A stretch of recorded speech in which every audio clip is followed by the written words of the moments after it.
Malam merayap pelan di atas pabrik gula Mojo Panggung. Sisa-sisa kejayaan masa kolonial itu kini berdiri laksana kerangka raksasa yang letih. Cerobong asapnya yang jangkung menusuk langit pekat Tulung Agung. Menjadi saksi bisu ribuan kisah yang terkubur bersama karat dan debu. Bagi warga Ngunut, pabrik itu bukan sekedar bangunan tua. Ia adalah sebuah pusara dari cerita-cerita yang hanya berani dibisikkan kala senja tiba. Malam itu adalah giliran jaga Pak Slamet, seorang penjaga keamanan paruh baya yang sudah hafal setiap sudut pabrik. Dan Bima, pemuda nekat yang baru seminggu bekerja karena butuh uang cepat. Anak muda, kalau di sini jangan banyak melamun, apalagi di dekat rumah gilingan, ujar Pak Slamet sambil menyeruput kopi hitamnya di pos jaga. Bima hanya tersenyum kecut. Ia sudah mendengar desas-desus itu. Kisah tentang arwah noni Belanda yang putus asa, tentang tangisan para pekerja paksa yang jiwanya terperangkap di antara mesin-mesin raksasa. Tapi baginya itu hanya bualan untuk menakut-nakuti orang. Memangnya kenapa, Pak? Ada penampakan? Tanya Bima sedikit menantang. Pak Slamet menatapnya tajam. Bukan hanya penampakan, tapi suara yang lebih menakutkan dari wujud apapun. Sekitar tengah malam, hawa terasa semakin dingin. Tak wajar untuk ukuran musim kemarau. Angin yang biasanya hanya mendesau pelan, kini terdengar seperti bisikan panjang yang menyelinap melalui celah-celah jendela pecah. Bau manis tebu yang samar-samar kini bercampur dengan aroma bunga melati yang anehnya terasa menusuk hidung. "Pak, sampean cium bau melati?" tanya Bima. Bulu kuduknya mulai meremang. Pak Slamet terdiam, wajahnya yang keriput menegang. Ia mematikan senternya, memberi isyarat agar Bima diam. Dari kejauhan, dari arah bangunan utama yang gelap gulita, terdengar aluran musik. Sebuah lagu pengantar tidur Eropa kuno dinyanyikan oleh suara perempuan yang lirih dan penuh kepedihan. Suara itu seakan menari-nari di udara malam, kadang mendekat, kadang menjauh. "Itu dia," bisik Pak Slamet, matanya tak lepas dari kegelapan. Jangan dijawab, jangan dicari. Tapi Bima, didorong oleh rasa penasaran dan sisa-sisa keberaniannya, justru bangkit sendiri. "Saya mau lihat, Pak. Siapa tahu cuma suara radio orang." "Bima, jangan," sergah Pak Slamet, tapi terlambat. Dengan berbekal senter, Bima berjalan menuju sumber suara.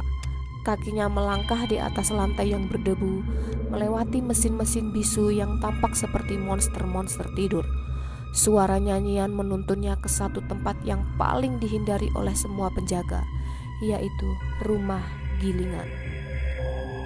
Di sanalah ribuan ton tebu pernah dilumat oleh roda-roda gerigi raksasa. Konon, di tempat inilah tragedi paling kejam pernah terjadi. Saat Bima menyorotkan senternya ke dalam ruangan besar itu, nyanyian itu berhenti mendadak. Hening, hanya suara tetesan air dari atap yang bocor. Bima menelan ludah, jantungnya berdebar kencang. Ia merasa konyol sekaligus ketakutan. Tiba-tiba terdengar suara krak. Salah satu roda gilingan raksasa yang sudah berkarat dan tak bergerak puluhan tahun berputar sedikit lalu berhenti. Bima membeku di tempat. Kemudian ia mendengarnya. Bukan lagi nyanyian melainkan suara tangisan. Tangisan seorang anak kecil. Suaranya bergema di ruangan luas itu, terdengar sangat dekat. "Mama, Mama." Bima mengarahkan senternya ke segala penjuru, tapi tak ada siapa-siapa. Tangisan itu semakin kencang, penuh rasa sakit. Tepat saat itu, sorot senter Bima menangkap sesuatu. Di dekat mesin gilingan, sesosok bayangan putih berdiri membelakanginya. Sosok seorang wanita Eropa dengan gaun kuno yang lusuh. Rambut pirangnya tergerai menutupi wajahnya. Dialah sumber wangi melati itu, sang noni Belanda. Noni itu perlahan menoleh. Bima tak bisa melihat wajahnya dengan jelas karena tertutup bayangan dan rambut. Tapi ia bisa merasakan tatapan penuh duka yang tak terhingga. Tiba-tiba, tangisan anak kecil itu berubah menjadi jeritan melengking yang memekakkan telinga. Jeritan yang bukan berasal dari dunia ini. Bersamaan dengan itu, mesin-mesin gilingan di sekeliling Bima mulai bergerak serempak, berderit, berdecit seolah hidup kembali untuk mengulang sebuah tragedi. Sang noni mengangkat tangannya menunjuk ke arah roda gilingan yang berputar. "Tidak!" Sebuah jeritan lain terdengar. Kali ini dari sang noni, jeritan putus asa seorang ibu yang menyaksikan hal paling mengerikan. Bima akhirnya tak tahan. Ia berbalik dan lari tunggang langgang, tak peduli lagi pada apapun. Ia bisa merasakan hawa dingin yang mengikutinya, bisikan-bisikan dalam bahasa Belanda, dan tawa pilu yang menggema di belakangnya. Ia sampai di pos jaga dengan napas tersengal, wajahnya pucat pasi seperti mayat. Pak Slamet langsung membantunya duduk dan memberinya air putih yang sudah dibacakan doa. "Sudah kubilang, jangan dicari," kata Pak Slamet lirih. "Kamu baru saja melihat dan mendengar gema dari kematiannya.